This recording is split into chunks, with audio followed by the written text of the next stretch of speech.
Dan, just to illustrate for us, if someone was watching now and they don't want to know what happened in Traitors last night, what should they do right now? Turn off your TV, don't watch, warning, warning, and also, why weren't they watching last night? Well, people are busy doing other things. I know, but it was the final. Come on, it was amazing. It was amazing. So the warning's out there. Dan's told Warning. you. There it Told is. you. The warning's out there. We have told you. So, we are going to speak to the finalists of last night's nail-biting ending to the second series of the hit show that everyone is talking about, The Traitors. Even Charlie watched it. So if you're yet to catch it, leave the room for a minute, do the things, go do something else. Here's a reminder of how last night's final unfolded. I believe Harry should be banished. Yeah, I think with the suspicions that I had from Andrew and previously, I'm going to stick with Harry. I am a faithful.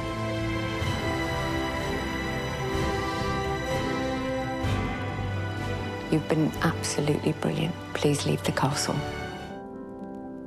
I'm faithful.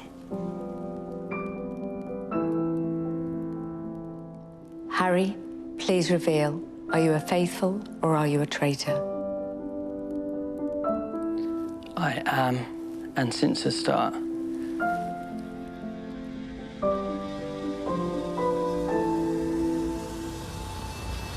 Being a traitor.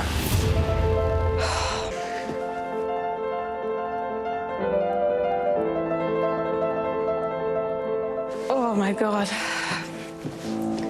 I'm the best traitor in the world! I hope Molly didn't hear that. Now, if you were watching last night, you'll know we had to edit a little bit of Molly's reaction when that news came through. But I'm delighted to say we're joined by winner Harry Clark, traitor, alongside finalists Molly Pearce and Jazz Singh. What a delight to see all of you. Oh, my days, as Jazz would say, you had the nation on edge. It was unreal last night. What was it like for all of you watching back? I mean, it was emotional, right? Yeah, it was really intense, wasn't it? Yeah. I think, because obviously it happened quite a long time ago for us, so... We've kind of had time to process it, haven't we? Yeah, so... exactly, 100%. Just reliving that whole thing's been... It was overwhelming, but incredible at the same time. Just a flood of emotions, wasn't it? Yeah. It was like... it was just like a wave, like, where it was just up and down all day, Definitely. like, sort of... We were happy together, then we were crying together, then it was, like, awkward, and then it was, like... Everyone's happy for each other again, so it's just been absolutely mental. Yeah, I can imagine. Now, Molly, the thing I really want to know is, when was the first time that you saw Harry again after that revelation, and what was that first conversation like? We saw each other pretty soon after, and he promised me a holiday, so pretty happy with that. But no, we're fine. I mean, it was a game at the end of the day. We all signed up for it. You know, you go in there with the chance of getting hurt, so yeah, no, it's all good vibes here, right? Yeah. I was really rooting for you, though, Molly, because, and you'll know this now from watching it back, he would be saying things like, oh, I can really convince Molly, she'll believe anything I'll say.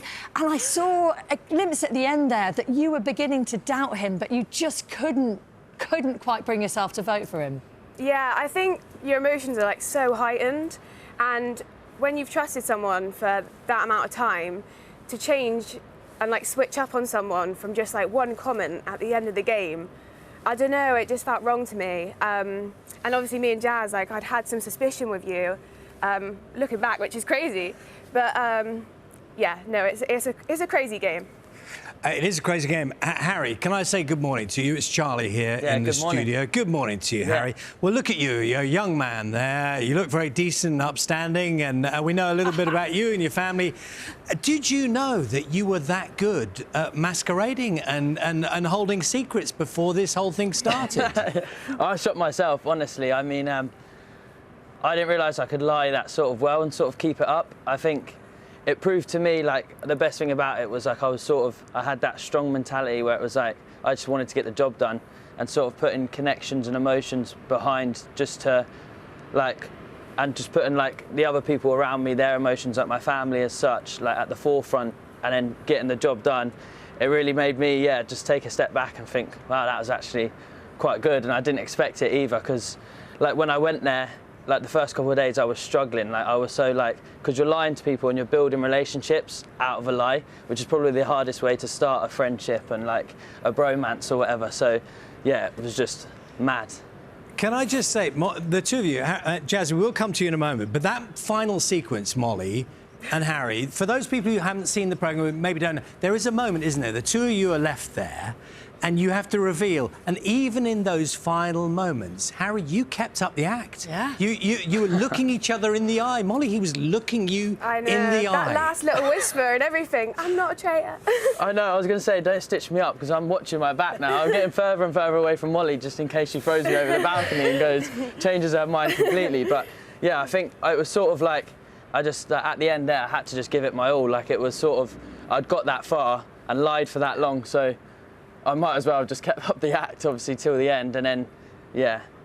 Jazz, I have so much respect for you, as so many people do. You've got this name now, Jazzatha Christie, because of your ability to work out what was going on. But what was so clever about the way you played it was you knew you couldn't call out the traitors too aggressively, because that would leave you with a target on your back. And I feel like, down to the last minute, you played it as good as any faithful could. Do you feel some sense of satisfaction from that? 100%. I mean, it's the type of game where it's so strategic that you have to find balance everything. So at every opportunity, you have to just try and balance everything. And if I went for Harry or I went for Paul or whoever I needed to go for, you don't want to push it too hard because everyone thinks, why have you got such a strong agenda, you know? So obviously, if death time came, it came, and yeah, it was very tough, especially sort of towards the end. It was a difficult pill to swallow, but you know we've recovered. We've recovered. Well, you say you've recovered because you've all had these amazing stories to tell, and that's what I think has been so emotionally engaging for the audience. Do you feel your lives have almost changed forever now, or are you looking forward to going back to some kind of normality? I think today's been a bit crazy, like waking up and everyone seeing what we've known for so long. Yep. But yeah, I mean, just going to enjoy the ride, I think. Yeah, I mean, just take it for what it is. I mean, it's just like, we've been given such an amazing opportunity, and obviously, like, the game revolves around luck a lot as well. Like, speaking from, say, my personal experience, like, you can have all the gameplay in the world, but you need that sort of luck, and like I think even just for us to get there and sort of make the cut was like luck. So it's just like all about enjoying it and taking it for what it is. And Harry, a last thought from you, if I could. You're in the military, aren't you? I mean, are you back to the day job? What's going to happen next? I don't know. You tell me, honestly. But I mean, the army's been amazing, as in like allowing me to sort of set myself up for the future, because obviously you can have a full-time career in the army, but I'm not too sure whether that's going to be my life as such right now. So, but I mean, they've supported me in like things like this today and sort of trying to set myself up and my family for a better future. So yeah, honestly, it was weird going back to work Monday to Friday, because we all had to as well. So we sort of had like normal work, left, did that amazing experience up in Scotland, but then couldn't tell anyone, so then just went back to work. So it was like the weirdest sort of switch, and then now it's gone back to crazy. Listen, good luck whatever you do, and thank you for giving us a moment, for giving families a moment to come together and just enjoy something really special on the telly. It's been brilliant. Thank you. Oh, thank you. Thank you.